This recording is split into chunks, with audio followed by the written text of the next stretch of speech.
Hey, I'm Pat B. Oh yeah, Adam Willis is out this week, but nah, it's okay. I'm in the house with Dirty D, and you're listening to the Geek Down here on WEMF Radio. Leaping forward bionically. Leaping in all directions, my friend. I love that intro. It just makes me jazz. That's why I'm changing it. Nah, fun stuff, man. But yo, hold on. Yeah, you just had to get it off. Yeah, okay, it's my own fault for messing around with the intro. But yo, ladies and gentlemen, welcome to another episode of the Geek Down here on WEMF. I am Pat B. In the house, the voice you heard on the side of my main man, my homeboy, old school himself, Dirty D. What's up, Snoogans? For a second, I thought I had to act like Adam. For a second, I was like, maybe I should just talk like Mad White. Hey, Pat, shut your hole. Like, what? Shut your pie hole, Pat. Oh man. All right, but now the man who keeps us sounding amazing is in the house. I'm talking about DJ Herbie Herb. Hey guys. Hey, what's Herb? up, Man? You know, hanging in there. Okay, cool. Well, I thought you were leaving second like, well, what? Yeah, Dead Air on Radio, solid. But yo, we have a fun-filled show. Okay, no, we don't. We have an interesting show for you today because we got some good stories, we got some sad ones, and we're just gonna jump right into it because the first one, dude, cuts deep. Yeah. Like, my childhood is affected by this one, man. Yeah. Because one of my first crushes, yo, Judy Jetsons passed away. The Jetsons. Man, yo, you know what's wild? As much as I love the Jetsons, we're living in the Jetsons age right now. Seriously. You know, yeah. I look at. As a matter of fact, I'm reading this news story because you don't memorize things on the radio, kids.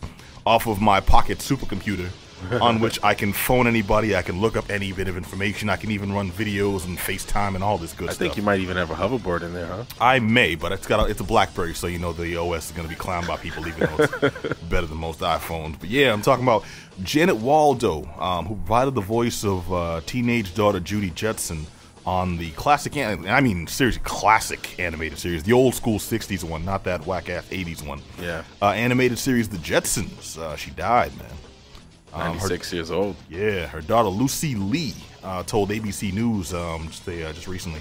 According to Lee, Waldo was diagnosed with a benign brain tumor that couldn't be operated on up to 5 years ago.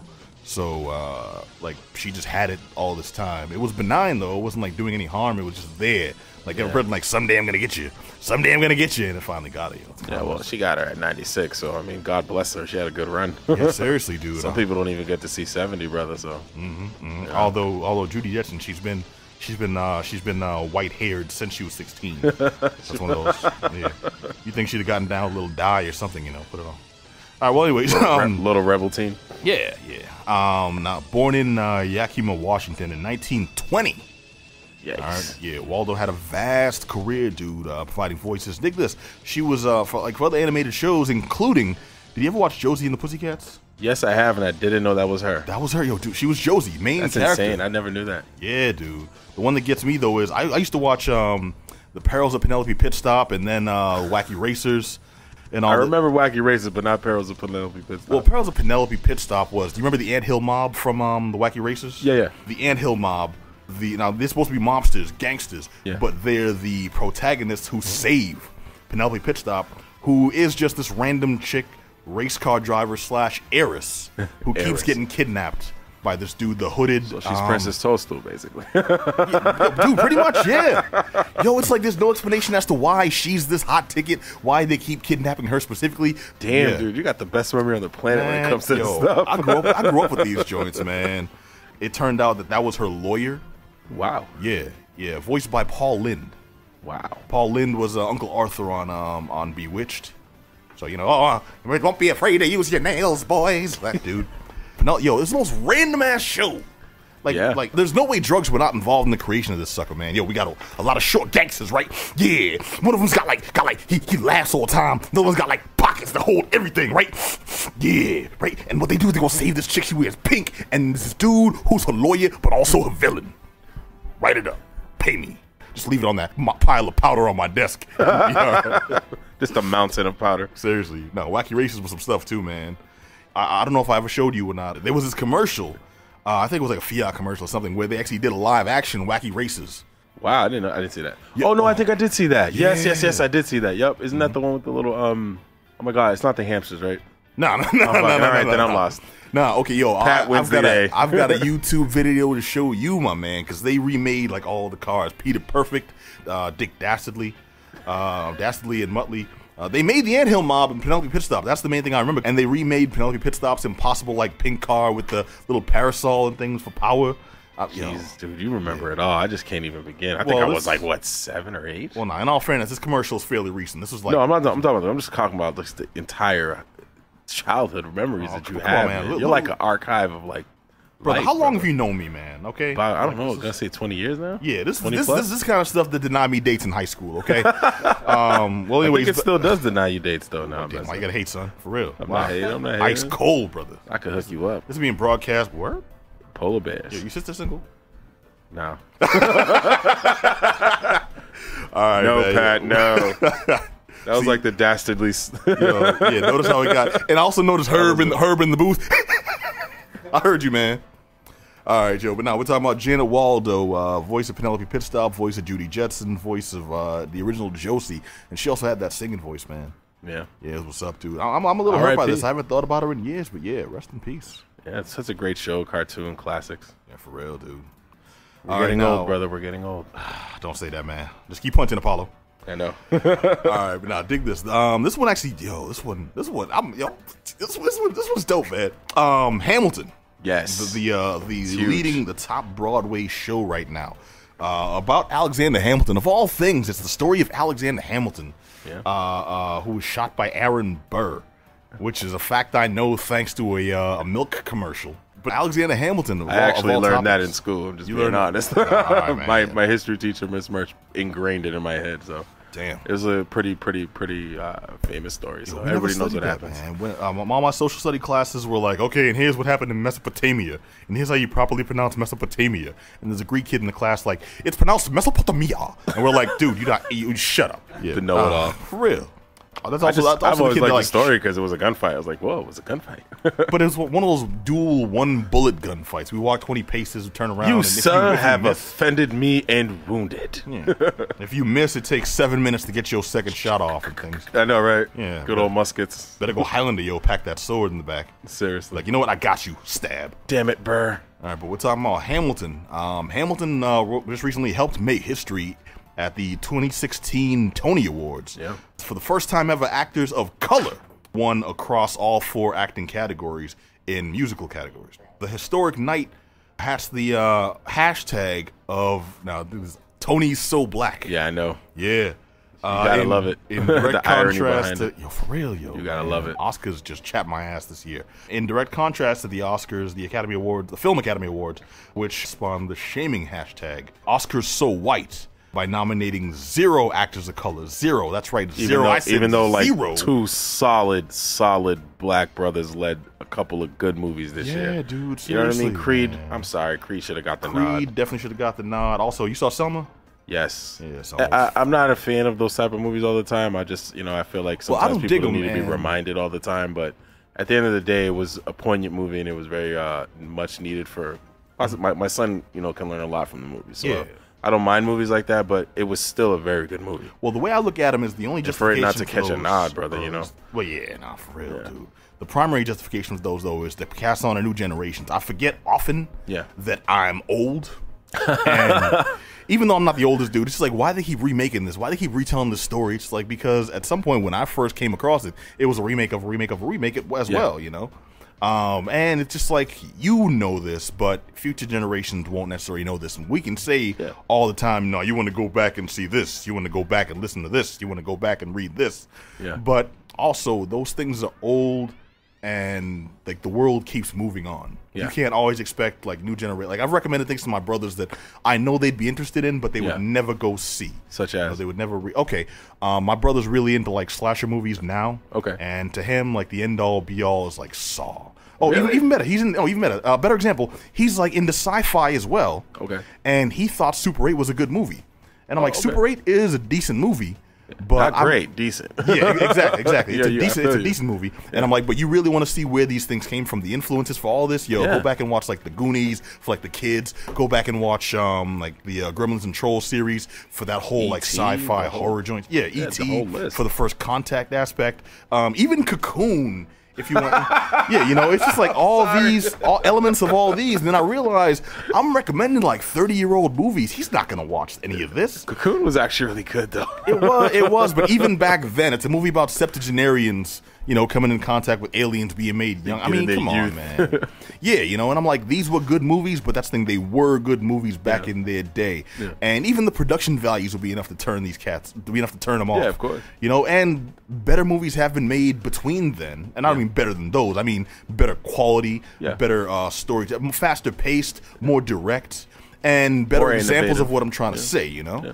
So it's just like, I realize why they keep remaking these things, and that's the same thing with, like, you know, slavery movies, with black struggle movies, and as long as that's not all people are about, I'm all for those being made now, and it took me a long time to come to terms with that. So I'm assuming you're not going to watch Roots, I'm just saying. You know what, honestly, I will support that it was made, but yeah, you're right, I got happier things to do with my time. Fist pound on that one, brother. And mind you, Herb, I didn't say better, I said happier. I got it.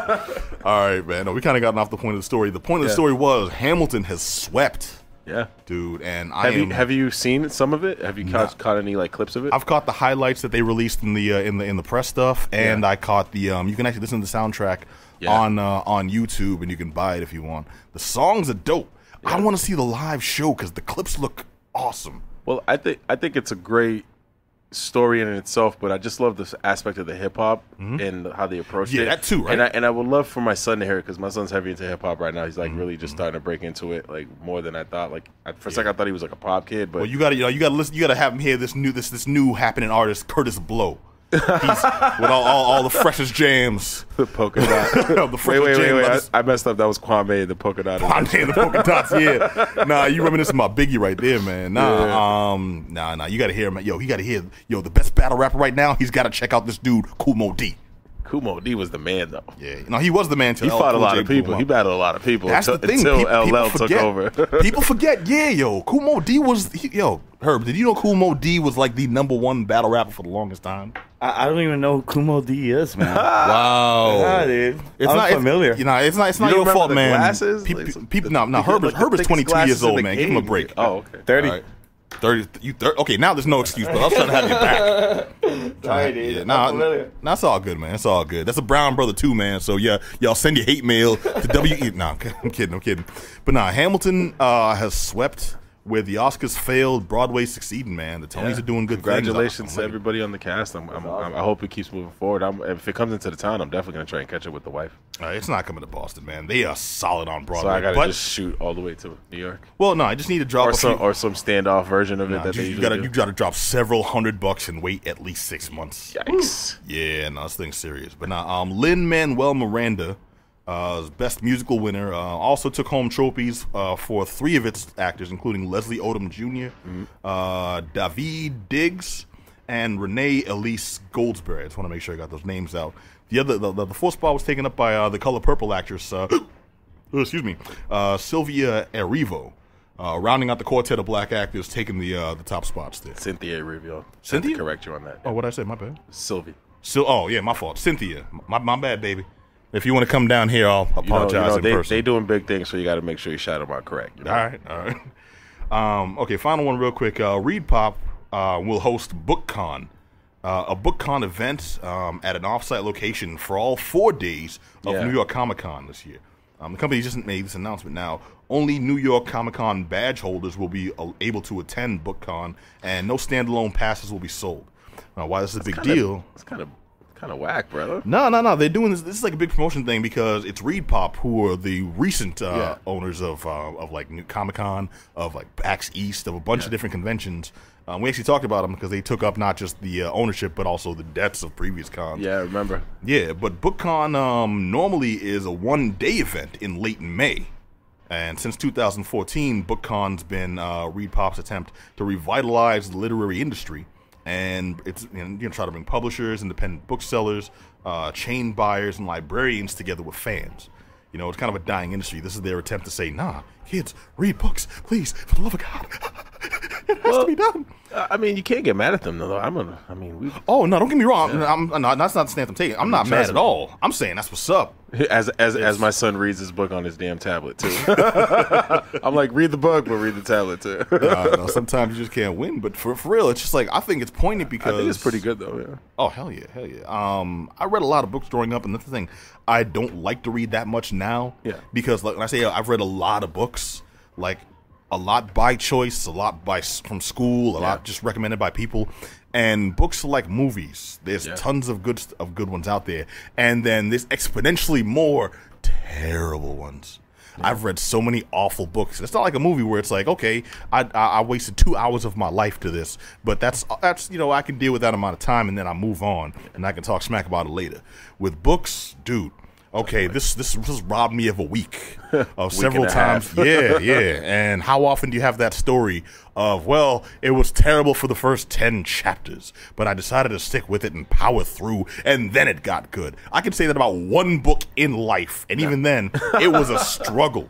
I still read, but it's like, honestly, if I can't get hooked by the 3rd chapter, it's a wrap. No, that's actually pretty smart. Down, yeah. And you know what sucks? You can't tell people, well, I'm not a big reader, because then they automatically assume you're stupid. It's like, exactly. No, I've got a reason for this.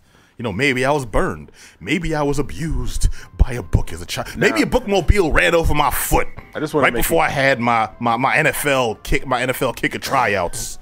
And robbed me of the future that could have been. I could have been the next Adam Vinatieri, Patriot hero who would then leave the team 2 years later to be a mediocre player. to go to the enemy and make a shitload of money regardless. Still, he's not even that great anymore. It's just like I don't know what happened. Like he still set the records, brother. It doesn't. Yeah, that's true, man. It's one of those things. Like I'm pretty sure any person. Like imagine if you were the kicker, Pat. After you set the record and set the bar, do you really have to do anything else after that? For real, yo, Michael Jordan didn't have to be a nice guy. What are the odds of another kicker doing as much as he did within the next 10 years? I don't know, man. That's all I'm saying. It's like he doesn't care anymore. I imagine David Beckham going to develop like an athlete, like turf toe, David Beckham. And then seriously, it's gonna be someone. It's gonna be like some football to football. No, I went from football to football. It's gonna be some ex soccer star who's gonna decide, okay, I can only manage one kick a game. How can I profit off this? How do I look in shoulder pads, yo? David Beckham playing football, I would love to see that. David Beckham playing I want to see him take one tackle. Be like, ooh, he ain't pretty no more. It wasn't even about taking one tackle, about who would lay the tackle. That's the question. Oh, I would lay the tackle, man. I would try my ass off to get on that. See Matt Dreadlocks coming there, like Yeah, for real. Corey Dillon has nothing. I just want to point out, first of all, this is supposed to be a story about books. Okay, we're talking about tackling David Beckham out of spite. Because you brought Beckham into it for no reason. I'm sorry, man. You're right. Next time. By the way, R.L. Stein's going to be a book con, and I've read almost every R.L. Stein book on the planet. Yeah. The list of cats showing up at the New York Comic Con book con, is the authors booked are M. Martin of the Babysitters Club, Danielle Page of Dorothy Must Die, Chuck Wendig of the Star Wars novels, Naomi Movic of Temeraire. The whole series, and like you mentioned, R.L. Stein, the man. Yeah, so if you're going to New York Comic Con, keep an eye out for these. Also, speaking of New York people, on the line, we happen to have Val, friend of the show, personal friend of mine, writer for the Nerdist, all types of good stuff, anime extraordinaire, and sister. Nice. Val, how you doing? That's awesome. What's up? Can you hear me? I can hear you. Well, I'm on my way to E3, so sorry. Nah, it's all good. You traveling. Good stuff. Good things are happening. First of all, you're in the house with me. Herbie Herb is on the 1s and 2s. And my homeboy Dirty D is co-hosting tonight. How you doing, darling? How you doing? What's up? I'm all right. Good to hear from you. So, Val, you were calling because you got to check out WarCraft. Is that correct? Yes. All right, cool. It actually turns out this man got to peep WarCraft 2. Yes, I did. You didn't get to see it? I didn't get. Nah, come on now, please. Oh, okay. I don't do that whole geek stuff. I mean, what kind of show you think this is? Oh, right. That's why it's called the Geek Down, because we don't do geeky things. Of course not. I mean, come on now, please. We talk about nothing but Trump That's politics. Just a nerd. Yeah, this is Adam Jones Jr. here. I'm wearing a Gordon mask now as we speak. I just watch As the World Turns and all that stuff. All right. I should point out, y'all, Val is all business, so my jokes are falling flat. I'm not all business. That's not true. I'm messing with you, yo. You know I am. I'm just sometimes I'm just a very serious person, and I'm still kind of bitter that you didn't know what my costume was last year. What? Yo, I knew what you caught. Wait, hold on. Wait, pause. Warcraft okay, hold up. Just went to we'll get to Warcraft in a second, but now this is awesome. This has been like a bitter pill for the past year. Okay, when we came in contact last New York Comic Con, and I knew what her costume was eventually. But no. I knew what the costume was eventually, but she was cosplaying. Okay, first of all, the costume was assumed by everyone to be something different. How many people actually, for the record, how many people got what you were cosplaying as right off the bat? Be honest. Well, I know you. No. Come clean, man. I'm not sure, but quite a few people did recognize it. Exactly. After you dropped hints, you showed them pins and everything. And was I not the closest by assuming that the jumpsuit you were wearing with the pattern you were rocking was from The Running Man, 1987's Arnold Schwarzenegger classic featuring Richard Dawson, The Running Man. You were close. Yeah. And the costume itself was Katniss Everdeen from Hunger Games. Which one? Well, minus the pin. Hunger Games. I could have been anybody. Yeah, no, for real. I'm gonna assume then, since it's the obvious choice because you black, that you were trying to go as Rue. Rue was dead. Rue was dead by that point. How dare you?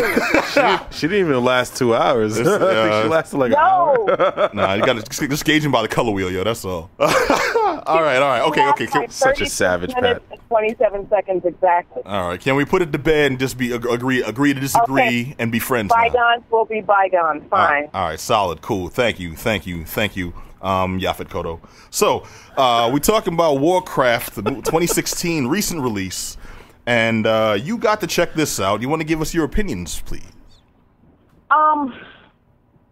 Yeah. You sound so happy.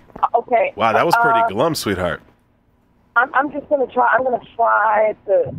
I think it's a really good movie for fans of the game. Mm-hmm. Okay. I don't play WarCraft. I know WoW was really popular in Asia. It's popular among, nerds and geeks alike or whatever. I think it's a really good movie for them. A movie for somebody like me, it was hot garbage. Ooh.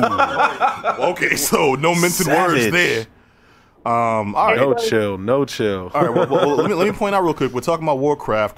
The plot synopsis breakdown is: the peaceful realm of Azeroth stands on the brink of war as its civilization faces a fearsome race of invaders, orc warriors fleeing their dying home to colonize another. As a portal opens to connect two worlds, one army faces destruction and the other faces extinction. From opposite sides, two heroes are set on a collision course that will decide the fate of their family, their people, and their home. Starring a bunch of people I ain't never heard of. Well, actually, there was two people in the movie that were actually prominent actors that I you talking about Ben Foster? Man, please. Dominic Cooper from Vikings. No, Agent Carter. Thank you. Oh, Agent Carter. Okay. Yeah. Warren Worthington from the X-Men movie that shall not be named. Yeah, or Mars from the 2000-something movie Hostage, where he played the craziest dude Paula ever. Patton, man. Paula Patton's pretty big. Man, don't be bringing up, man. What's wrong with you? Stop that. Clancy Brown's also in The Sucker. The guy, he's playing Preacher now, and then the chick that's also in Preacher. Oh, that was him. Yup, you're right. Wait, Dominic Cooper? Oh, snap, that was him. Yeah. The chick that played that was him, and the chick that played the Queen is in Preacher as well. Okay. Yep, right. She plays the I forgot the girl. Wait, the Queen? Yeah, the Queen. I didn't. Oh, Ruth Negga, you mean? Yes. Yeah, no, I dig Ruth Negga. she was in Agents of S.H.I.E.L.D. Yep. She was in Agents of S.H.I.E.L.D., that's right. Yeah, looks like a friend of mine, man. It's kind of weird. Because I didn't know her name before Preacher, and now looking at Preacher, she got more screen time, and now I can't see my friend's face without seeing her. Yeah, it's one of those weird situations. Okay, well, anyways, I brought all that up because D, you also saw WarCraft, and unbeknownst to me, you were also a WarCraft player briefly. Yeah, I did play for like a solid year at its peak because everybody I knew was playing that game. Okay, so for a second. So it was this. I can't even remember what expansion because I'm literally telling you right now. This was like maybe a good solid 6 years ago that I last played it, and it's just been around a long time. And I'm not gonna sit here and tell you that I'm an aficionado. I heard there was a lot of issues with the lore that a lot of people were having, especially like longtime fan and longtime players of the game. Well, you heard what Val said. She personally didn't like it because, as a longtime WarCraft fan, including someone with like personal tattoos and stuff, she was offended by the fact that it didn't stick. I'm BSing. But nah, you said you didn't like it, and D, you actually said you didn't hate it before the show. I thought it was a good movie. It had the pacing was better than some movies that came out that were supposed to be way better than every other movie this year. That's what they said. You talking about the pacing was great. You talking about TMNT? Because we can get into that. Nah, I'm talking about BVS. You're talking about Batman vs Superman, which is also another dumpster fire. Yeah, you know, sweet Val, I hear you, girl. It was just I'm all about pacing. You know, a movie can be hot garbage, but if the pacing's good, I'll watch it. You know what I mean? Well, as long as, here's my thing. I think that WarCraft seems like it would be like a really good 30-minute show. Like every week. Yeah. And to me, that's how it played out. And I'm like, I don't, you know, it was like vignettes of like 15 to 20 minute episodes as opposed to a cohesive show. Like I found it to be, the pacing is decent. I will give you that. But I didn't find it to be a cohesive story because it was all over the place and it was just an ugly looking film. I don't know. Well, I actually, from the material I saw, it actually looked like that was one of the high points. The animation looked spot on. You're telling me that's not the case? It was like bargain basement, Family Dollar, Lord of the Rings. Damn. That's actually a pretty accurate description of that. Really? Yo, the commercials made this thing look dope. I'm laughing because it's true, though. Was I deceived? Have I been lied to, bamboozled, run amok? I don't know if you were lied to, bamboozled, run amok. All I know is I've seen better. 100 times better. Oh, it's like, so I did like the wizard battle, that little mini wizard battle that went on. Tell me about the wizard battle. Well, the wizard battle, it was a scene, I guess, when the Valerie, remember when the orcs first rummaged through the land and they no spoilers, yo. And they first encountered each other, and then the soon to be I'm not gonna. That's a spoiler. So there's a character that plays a big role down the road. Yeah, this one he kind of broke out into this. He's a mouse. He's got these big ears. He puts on a blue robe and a pointy hat, and he does like this thing with all these brooms. They carry water down some stairs and then flood a. He might have. I think he did don a blue robe at the end, though. Okay, all right. So that's kind of like not too far off. All right, and then when did the hippos put on the tutus and dance? That's from the left. With I'm sorry. I'll stop. Okay, so Val, you saw a wizard battle that was actually okay. The graphics with that were pretty okay. It was just, I don't know, very, I really just don't know how to explain it. Like, the actors were very odd casting picks, and I think his name, I don't remember the names of the people, but wait, you just praised the casting. You're saying you had beef with it. I mean, you just touted how much you love Ben Foster. It wasn't the casting. It was just the way that the film was put together and the story. It just wasn't really cohesive. And then the ending was like, what is going on? I appreciated that, like, you know, I like that the fact that main character died, like when they came. Sorry, spoiler. Crap. It's okay. Edit that out. It's okay. Everybody gets one. There's actually like 5 main characters. That's the thing about the story, though. It's like, there's like 5 protagonists that I would like honestly call a protagonist, and one of them did die. Yeah. There's Legolas. There's Katniss. There's I've heard about this. You know, it's Legolas. Yeah. God bless him. When Qui-Gon went though, shoo. But I don't know, man. There was one character I really liked the most. The guy who played Ragnar Lothbrok. I do forget his actual name. He plays the lead character in Vikings. I liked his character a lot more than anybody else. Everybody else just kind of. His character was very likable. He was very likable. He has a charisma about him that I think he'll bring into any type of movie of that genre. So, but what did you think of the way it ended? Like, are you looking forward to a sequel, or do you think the sequel would probably do justice to the movie? I think that is something that I'm going to wait for somebody else to tell me about before I go see it. Okay. It wasn't good enough to bring me back for another one. The actor's name, by the way, is Travis Fimmel, who played Anduin Lothar. So, Travis Fimmel was on. I don't know if you remember, but there was a Tarzan show that was on CW. Yeah. Back in he played Tarzan. Yeah, I remember it. Wait, Tarzan? I remember Beastmaster. Tarzan. This was a Sunday. This is CW, bro. CW does everything. Okay, this was a Sunday. It's like a teeny bopper Tarzan. No, Sunday afternoon show then. Yeah. Okay, that's why. Yeah. No, mind you. Just wow, he said the Beastmaster. Whoa. Beastmaster was one of those Mark shows. Singer, that was the man. Yeah. I'm all old and stuff. I know things. Val, you remember Beastmaster? Yeah, that was a good show. I enjoyed it. Okay, yeah, cool. Thank you. Show. The two ferrets, I love the ferrets. I'm not alone, y'all. Herb over there judging me. It's cool. I see how it is. I don't know. The movie was just, just didn't work. I gave it a 5 out of 10. So. Okay, so it's not horrible. Well, all right. Well, Derek, on our thumbs up, thumbs down system. I would give it like 1 thumbs up just to watch it. A thumbs down because it just was horrible. That's not a review, brother. You said I'll give it both. I can't say go watch. Okay, put it like this. This is the way I review it. Yeah. I wouldn't pay the $10, $12, $20 to watch it in the movie theaters. I'd definitely rent it if I could at a Redbox. But if I couldn't find a Redbox, I'd definitely wait for cable. Okay, it's a movie to see at a matinee if nothing else is out. Exactly. And you have nothing else to do but you want to go to the movies and you can see it before 2 o'clock in the afternoon and it's $6, then it's worth it. Wow, y'all got $6 for WarCraft's not bad, actually. That's a good deal. Nothing but kind words, yo. Okay, well, if I was a hardcore fan of the game series, would this or would this not please me, like make me all happy pants? Oh, you because I finally get to see it translate. I would? Yeah.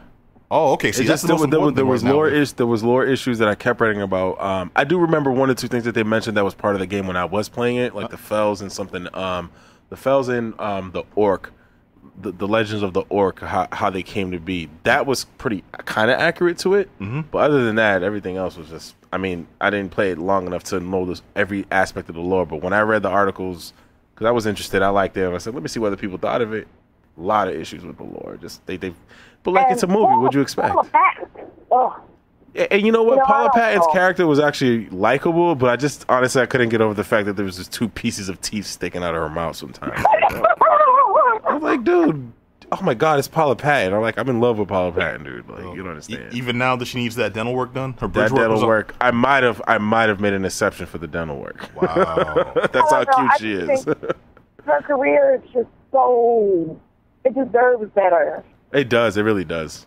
I think she could, like, I could see her cast as a good, decent mutant or a DC, like a Marvel superhero or DC superhero. She could play the role, man. She's a great actress. Okay. I really thought that, after Mission Impossible, her career was going to be on the rise, and that's not what happened. Oh, that's because she was messing with Tom Cruise, girl. Tom Cruise don't let nobody get bigger than him. Okay, that's called the audacity of hope. Seriously. Okay. And just final word on it then. If somebody, maybe case in point me, was only really familiar with WarCraft from that episode of South Park, could I go to this movie with it and not have a bad time? In my opinion, no, because I'm one of those South Park people, and I was like, what the hell is going on? Everybody is the Hulk. They're fighting these people. One dude doing like Thriller dance, yeah. Yeah, it was. I was like, what is going on? I mean, it wasn't confusing, but I think if I knew a little bit more, I was sitting next to people that knew about the game, and I was like asking them questions, like an old lady, like, who are these people? What's going on? Like, it wasn't really a very welcoming movie, and it doesn't do anything to revitalize the video games and movie genre. It's still a dead issue. Now. It was so dead. Like there was a scene where, last thing I'm gonna say on it, there was a scene when there were, the epic speech. Let's get this together. We're gonna fight and we're gonna band together as the race of la la la. And then did he get eaten by a shark like Sam Jackson in Deep Blue Sea? No. Ah, okay. That would have been awesome. Yeah, that would have made the movie great. All right, so you heard it here on the Geek Down. The verdict is don't see it unless it's really, really cheap. Nah. All right, Val, thank you very much. You want to let cats know where they can read more of your work, hear more of your wonderfully, poorly digitized voice? Poorly written. You can read some of my poorly written articles on the Nerdist, Geek and Sundry And Anime Complexium, and my name is Valerie Complex. You can Google me and you'll find me pretty much all over the place. All right, cool. Look for Valerie Complex on the Nerdist, on Geek and Sundry, which we actually, it turns out, talk about a lot on this show. Wow. I've gone back to like the past few episodes, and it comes up like 4 times in 6 episodes. It's ridiculous. Wow. Yeah. Also, Anime Complexium, which is your own, innovation. Yeah. Ooh, anime. Ooh, we got to talk, Val. Well, black anime fans, yeah, few and far between. Check out Valerie Complex. All right, Val, you got to go. Can you stick around and BS with us for a little more? What are y'all going to talk about next? Well, my man brought up Teenage Mutant Ninja Turtles. First of all, we can talk about that too. Yeah, I want to let you know. All right, for the most ridiculous thing I've ever seen, that was actually a damn good time, and I was surprised, brother, because I walked in there ready to hate. Like I went in there like yeah. I was reminiscing on that Chappelle Show episode, like, yo, hate, it's going down. It's gonna get raw. And I'm in there like, first of all I gotta say, my man. And every time they said that, I gotta call out the acting of Sheamus and Gary Anthony Williams. Yeah, seriously. Who expects a pro wrestler to actually have acting skills, but maybe it's just he was cast. It was amazing how those two characters literally carried that movie. Yeah, it was crazy. Like the movie was, the movie was fresh, farm fresh garbage juice. I would, but that's too harsh. No, my son loved the movie, dude. It was, man. My son, this is my son's generation. I'm not gonna let you do that. So somebody scraped that. Somebody scraped that script off the bottom of their shoe. Okay, so you didn't like it? No, I loved it. That's the problem. It's unconscionable.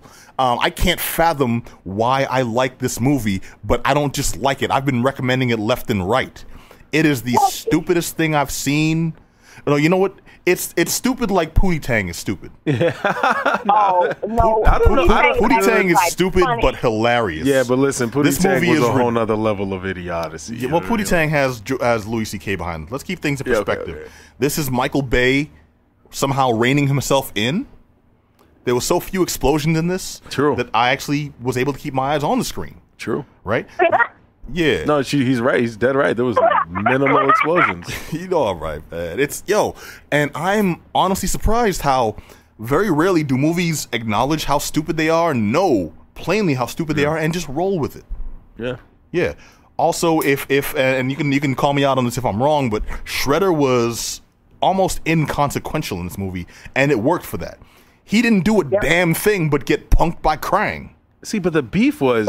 That's what happened, though. Well, I mean, no, that's what happened in the old like corny ass cartoon show. Well, but you guys have to understand where the source is coming from. Are they following the original that we understand and know and love, the '80s cartoon, or are they following the newer Nickelodeon CGI one? I don't think they're following anything. I think it's just fan fiction at this point. It was. So you think they're just piecing, they're just taking different elements from different aspects of different eras and just putting it together? Kind of. No, I'm going to debate that. No, because what they did was they took most of the influence from the 80s cartoon, but this was like fan fiction from somebody who watched the 80s cartoon, liked it a lot, but then also remembered bits of every single version that came later and decided even though they may or may not like them, they have to work them in. Because, look, I'm going to say it like this. Huge fan of the Turtles. Who is? So Rocksteady Bebop's awesome. I mean, besides communists and brownie hounds. But that Shredder reminded me of this the current Nickelodeon Shredder. He just had that feel. Well, Nickelodeon was a dick. Yeah. That dude in Shredder, man. Yo, like, have you been watching the latest show? Yeah, I've been watching a couple. Okay, it's I watch it the world is in peril. We don't have Gaia or Captain Planet to save us, okay? Everything's going straight to heck, okay? And this dude finally has to work with the Turtles, and they are right there. You can save the planet or by working with your enemies. So what does he do? He walks up and shanks Splinter. The pettiest move possible. He's like, yo, I'm gonna settle this grudge he did take it from like 47 years ago rather than save the Earth. Dog. That's savage though, man. Yeah, no, that's for good storytelling. That is the epitome of Ratchet. That's something Val would do when I wouldn't recognize her cosplay, man. What did you think of the way they snuck in the Technodrome? Sorry, I had. Oh, the Technodrome. Oh, the way that they snuck in the Technodrome. What'd you guys think of the way they snuck it in? I was a little pissed off. I was like, wait a minute. So he no. I like the way they did it because I was afraid they were really trying to ham fist a sequel in there. Okay. And the way they did it was they had Krang come out of nowhere. He kind of did nothing, but the fact that if you'll really excuse me for using this term, he was just niggerish the whole time. Yeah, he was. This dude came up and it was like Rick James without the talent. Okay, all he did was talk smack, and lick his lips. Yeah, seriously. Did you notice? Okay, D or Val, did you notice that he was voiced by the same dude who did the voice of Lobo on the Superman cartoon? Nah. Yeah, I didn't notice that. That was him, and it dawned on me the whole time. Yeah, and I'm like, you could not pick a more ignorant voice, and I'm like, that's so perfect because he did not much say ignorance. All right, you know what? This isn't even one of our stories. I just kind of got off on a point. I will say though, Pat just had to get it off. I'm sorry, you brought it up, and it's so ridiculous, but it's such a ridiculous good time. I highly recommend anyone see it, and I am ashamed to say that. Oh, God, I don't know. I have a thing for film endings. Like, a film could be like, because I found myself enjoying it until the last 20 minutes, and then it just went downhill. And for some reason, I have this thing where it's like, if the movie doesn't end well, then the movie is terrible. Because the ending has, like, the most impact, so you need to round it out in a way that's decent. But they just couldn't get it together. I agree with you 100%, Val, on that one. I just felt like that whole, the last final situation with Krang was just... my climactic bubble just burst. Like, you know what? It did nothing for me at all. I'm glad at least Amy agreed with me because this was the stupidest movie that I've had. I cannot remember having such a great time seeing, and may even pay to see again, even though it's wait a minute. Hardcore Henry wasn't that dope? No, Hardcore Henry was dope. I still haven't seen it. You haven't seen? Yo, no. How are you on the show? You are dismissed, sir. I must go now, guys. I've been dismissed by... I'm starting to think that I'm just joyless because, I didn't like Hardcore Henry either. Yo, what, Val? I trusted you. How could you turn on me like this? We both just broke Pat's heart in multiple ventricles. That ending is just... Man, the ending was the best part. This dude flew out of nowhere. Yo, the Superman boss, the Aryan Superman out of nowhere. Nah, I gotta watch. And then this dude, no exaggeration, no exaggeration. It starts off as this kind of silly story about a guy who everything is in first person view, and I got to figure out how to work a gun. By the end, the fight scenes are almost better than the Raid Redemption. Wow. Yeah, that's and huge. There's this scene on a rooftop. Better than Raid Redemption. Almost better. Yo, that is extreme. Yeah, I know. That's a huge comparison you just made right there. And this one fight scene. There's a lot of CGI involved in those films, and in the Raid, there's none of that. There are people doing this and getting hurt. Okay, Val. Even if it's visceral. Val, even as somebody who did not like the movie, you can't tell me that last fight scene on the rooftop was not one of the most raw things you've ever seen in life. No, so now I gotta go home and watch it. Oh my God, what? Yo, okay, I'm gonna see if I can find it on YouTube. No, I have it. I got it. You have because the fight scene on Raid Redemption. I know, right? Raid. Oh man, I've seen both Raid Redemptions. I've seen both Raid movies, and those are still great. Hardcore Henry, like how dare you? Okay, imagine like comparing like the end of WarCraft to the end of Lord of the Rings. Okay, that's not fair because I haven't seen WarCraft. You know what? Now that you say that, though, and knowing your opinion on Hardcore Henry's fight scene, Warcraft might be like, I'm gonna see this thing, and it'll be seriously, it'll be like playing Assassin's Creed Black Flag again. Seriously, man. Now I want to see it because of that. All I will say, Derek, as somebody who hasn't, because you haven't seen it, imagine if an entire fight scene was repeated moves of when in the Raid Redemption he kicks that one dude over the balcony, he falls and lands on the other railing, just like split back. That was this rooftop fight scene. Okay, I remember that. That was this rooftop fight scene over and over, and I was just like, this is ridiculous. All right, okay, my so back just hurt when I'm thinking about that. But. All right, that's Ninja Turtles. What I want to say about Ninja Turtles, I have to give Megan Fox her props. I think she's really trying to get out of her own shadow, the Transformers shadow. and not be seen as like the sexy or whatever. I mean, she can't act, but she's trying. I don't like her in this role, though. I do acknowledge that there is effort involved here, but I think that was like mandatory. That was necessary. She had no choice. It's like, take this seriously because Michael Bay is kind of all you have now. You know? And I mean, he's not too far off when he says that, though. I mean, like, Liz seriously, like, who is actually trying to sign Megan Fox to do anything of quality? Yeah, and Tyler Perry, of all things. What was the last movie she did before she started running with the TMNT? I think all I can remember is Jennifer's Body. Jonah Hex. Jonah Hex. Oh, okay, I do remember that. Okay, and another horrible movie, though.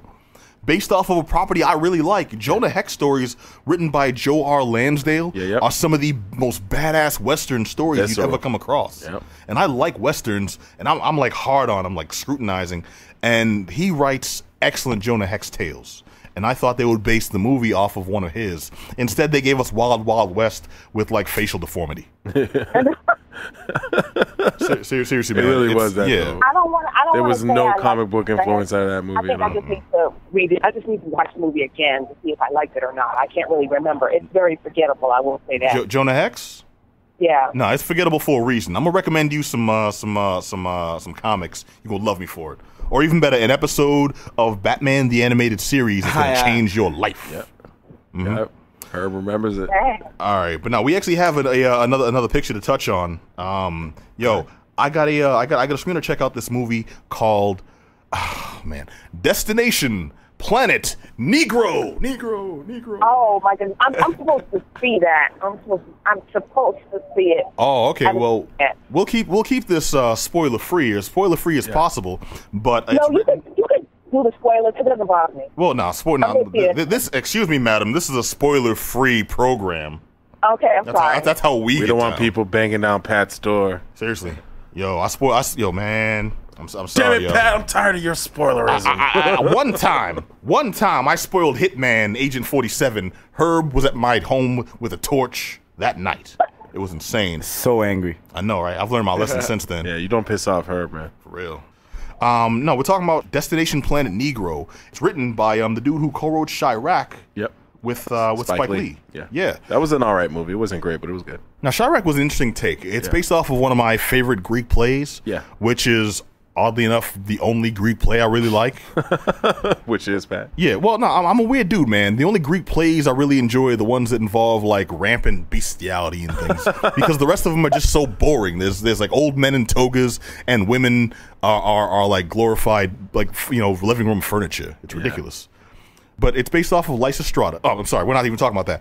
Well, Chirac was based off of Lysistrata, which is an interesting story about the women of a society denying their men sex. Yeah.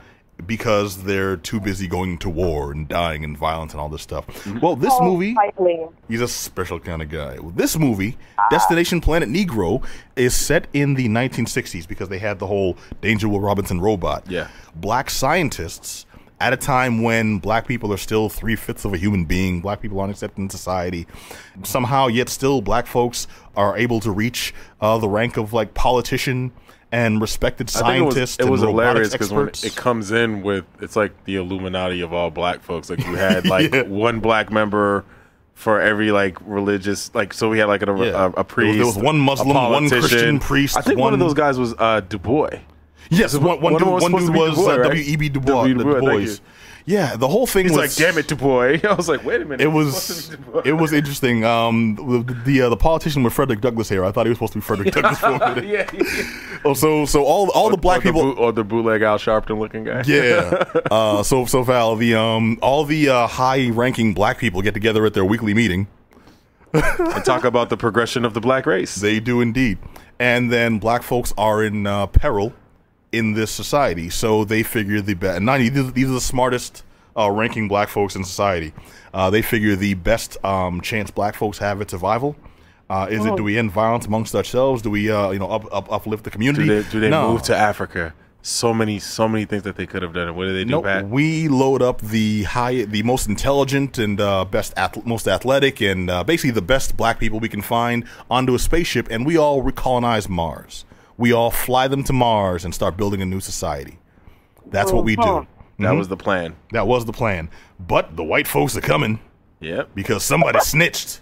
So we don't have time to actually get the party together and get everyone on this rocket. Yeah, this one. All right, so he was like, "This is too out of the box. I gotta go talk." Yeah. So because one snitch didn't get stitches, we're only able to get one scientist, his assistant, and a special pilot onto the ship to try to fly to Mars, or at least the nearest safest planet. The extra person was the scientist's daughter. Daughter slash assistant. She was actually kind of very cute. So okay. Keep things in perspective, bro. That's what kept me watching the movie, brother.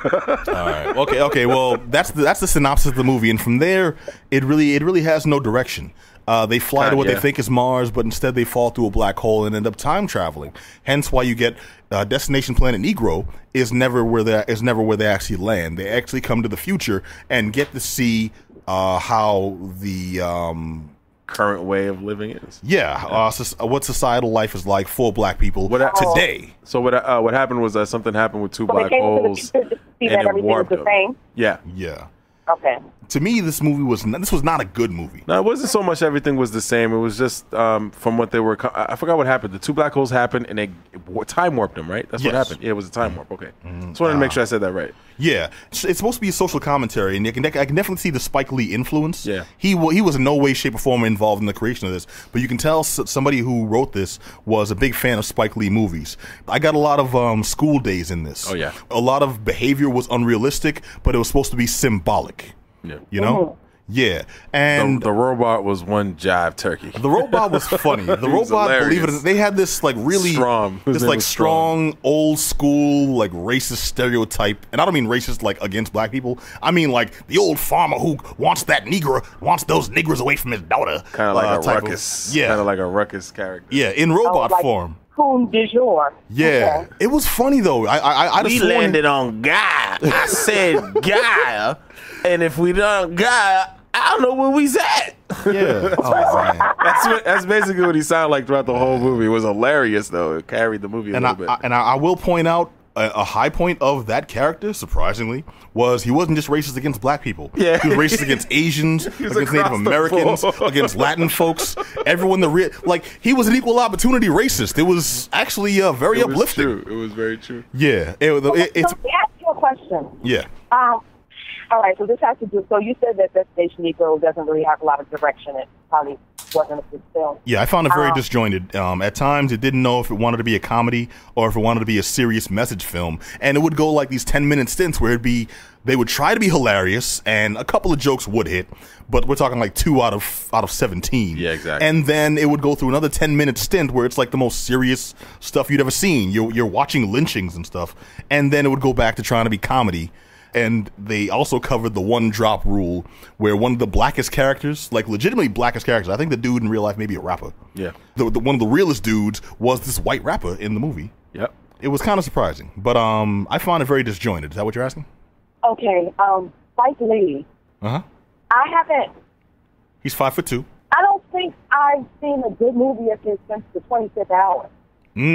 Wow. No, Inside Man was decent. I liked Inside Man, but his films are not packing the political punch that they used to. Well, it wasn't Spike Lee. It was the guy who worked with Spike Lee who directed it. But yeah. I know that he worked with Spike Lee on Chirac or whatever. Mm-hmm. So my question is, what did you expect? What did I expect? Yeah. I honestly expected a movie with a little more focus. I wasn't so much looking for a Spike Lee-esque movie. I was just looking for something that really showed that you've worked with a veteran director and somebody who generally has his ideas in place. I could see the influence in the intent of the movie, but not really in the execution. But then again, Spike Lee's been doing this for like 20-some-odd years, 30-some-odd years, and this dude is fairly new. So that's understandable, and I can forgive him on that. The whole picture to me had a very student film vibe. Oh, yeah. Yeah, there were audio problems in some scenes. There was poor editing in others. Some of them were edited spot on. There was guest stars who came in for one scene. The Native American dude. Oh my God, helped he's them. Been in like in every movie. Yeah, I'm upset I don't know that actor's name because he's. West Studi. Is that him? Because he was in Dances with Wolves. Yeah. Okay, yeah. And he's been in everything. He was a cameo guest star. He was on the movie, delivered like a couple of bad lines, and I'm like, I know you're better than this, so this is a fault. Well, yeah, I mean, I can't BS about that.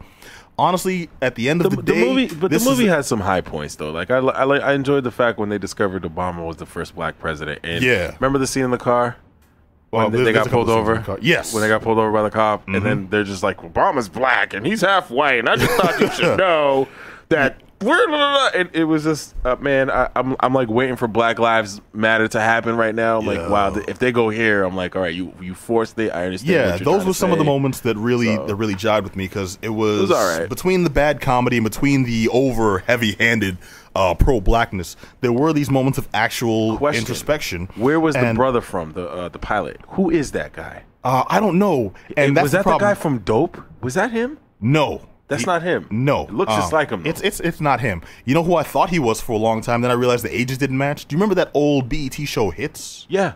I thought that was him. No, that's not. No. Nah, it's not. It's not him. There's a definite age gap there. But it's a lot of familiar looking people that aren't the person you think they are, and that's not a problem. It's a smaller film. I believe it or not, I would recommend somebody see this. I'm going to say I did not like this movie, but I would still recommend people watch it. I always recommend people see films, even if I didn't like it. Nah. I'm a hard bastard about that stuff. It's just like, nah, you gonna like this. I mean, honestly, I just thought the movie was a little longer than what it needed to be.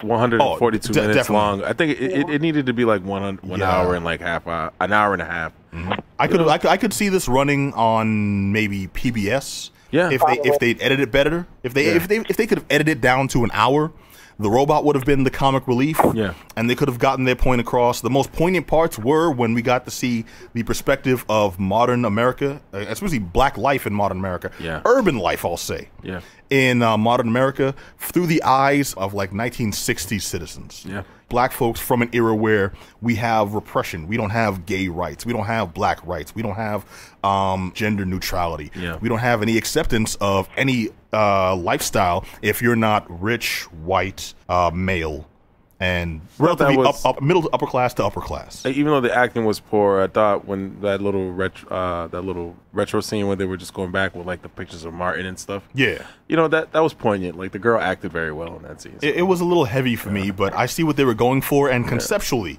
I think it was still worth seeing. Yeah. I mean, I'm not gonna. It's rare that I have this tough a call making on this. I have not had this tough a call deciding on a film since Teenage Mutant Ninja Turtles Out of the Shadows. But Val, if you're honestly curious about this sucker, I think you might. I don't know if you'll enjoy it, but I think it's definitely a movie you won't regret seeing. Okay. Yeah, and it's called Destination Planet Negro. It's actually getting a lot of buzz on the film festival circuit right now, and you can check it out online. The press stuff, I just didn't email them yet. I just la-di-da. Don't be flaunting your connections in the faces of my listeners here. How dare you? No, I don't. You know Pat's jealous. Okay, whose side are you on, brother? Huh? Pat, hate ass. Yo, I get hate. I get no support. I don't get no regard. No esteem either. I got to do what he says, or he'll kill me. That's right. I'm here with guns. He'll kick out my door, waving the 4-4. I gotta run, you guys. I'm very sorry, but I don't want to take you into the No, it is all good. We've reached the end of our time anyways. Now it's time to say goodbye to Val and all her friends. All right, Val, while we do have you, though, you want to remind our listeners where they can actually check out your work and get down with the Valerie Complex. Oh, yeah, Valerie Complex. You can check me out on the Nerdist, Geek and Sundry. I'm on the Inquisitor. Check me out on Anime Complexion. That's my site where we talk about things anime related, and that's it. Yeah, Geek and Sundry, the Nerdist, Anime Complexium. You can Google Black Nerd. I don't know what else. But check out Valerie Complex, Val, and occasionally here on the Geek Down. Want to thank you for joining us, sharing your thoughts on World of Warcraft and your general misguided view of Ninja Turtles as well. Right, okay. I'm going to holler at y'all. It's a pleasure meeting you, Val. You guys meeting you, and connect with me on Facebook. Yes, I will, darling. All right, cool. All right. You guys take care. All right, Val, you too. I'll be in safe touch. on the road, darling. We got lots more hating to do. Since you be hating on Hardcore Henry, we got to have a long talk. No, I'm going to go home and watch it now. You said visceral like Raid. Dude, to compare it to the Raid Dude, that's huge. That's some of the best action choreography I've seen in a long time in a movie. Man, seriously though, trust me, you will not regret it. All right, and audience, you will not regret it either, but want to thank you for listening and joining us for another epic show and epic throwdown, apparently, on the Geek Down here on WEMF Radio. I've been Pat B. Want to thank my man, Dirty D. Anytime, brother. Thanks for having me through. Oh, thank you for coming through, man. Wishing Adam a speedy recovery. You know, he's got rickets now. Get out of here. No, he doesn't. Black Adam has rickets. Black Adam does not have rickets. But no, he'll be joining us again next week. And also want to thank DJ Herbie Herb for making him sound amazing as always. Cowabunga. Word up. Hail Hydra. Oh, stop. Touche, darling. All right, we have comic reviews and all types of good stuff we'll get to next week. But until then, I want to remind you, if you heard anything on this show you want to chime in on, you got opinions, you got good stuff, just want to talk some of that good mess, hit us up at geekdownradio@gmail.com, or just hop on the site and check out the latest and greatest from the Geek Down at geek-down.com. Check us out on Facebook, check us out on Twitter, Instagram, all that good stuff. Check out the random clips on SoundCloud. We got full coverage, and I'm working on getting us more. Until then, you can also check us out right here on WEMFradio.com for the rebroadcast like that. There on the Geek Down page. Man, you can't get rid of us. You can't. For real, like herpes all up in it. All right, we'll catch you. Like Puff Daddy. Can't hold me down. No, you on a kick, man. All right, but now we'll catch you all next week, 9 p.m., Monday night, same bad time, same bad channel. And until then, be excellent to each other. Peace.